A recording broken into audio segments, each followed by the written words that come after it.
So a lot of people have wondered, does Triforce Heroes actually fit into the Legend of Zelda timeline? Actually, it does, believe it or not. Despite it's in a separate kingdom, it's actually set within the timeline. And if you hold on for a second, I'll grab a timeline. Now, quick note, this timeline was hand-drawn based on the original from the Hyrule story, adding the new games such as Wind Waker and Triforce Heroes. This was a handmade one, set in the Defeated era. This is set after A Link Between Worlds, Triforce Heroes. That's a shortened version. Then it goes back to the normal timeline if these two games hadn't existed.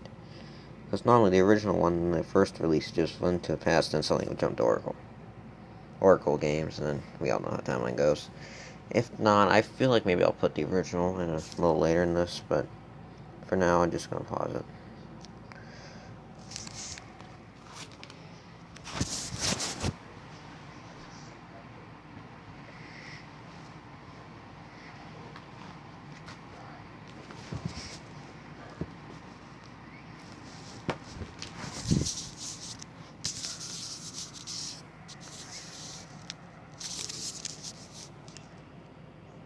I do have a copy of the Hyrule story, just to let you know. Now, the timeline's really confusing, so I'm going to try to explain it the best I can. So, it begins with the goddesses creating Hyrule. Skyward Sword. They come back to Earth, found Hyrule. Minish Cap. 4 swords. And then Ocarina of Time. Then the timeline suddenly splits. The best way to explain it is the hero is defeated in the decline. That's Link to the Past, and the new one would put Link Between Worlds and Triforce Heroes in between there. But originally it went to the Oracle games. Link's Awakening.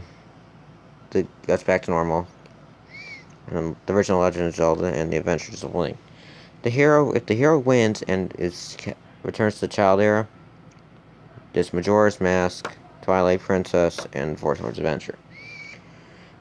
If he stays in the Adult Era, and the hero must be triumphant, Ganondorf resurrects, Wind Waker comes, Hyrule's destroyed, Phantom Hourglass, and then Spirit Tracks.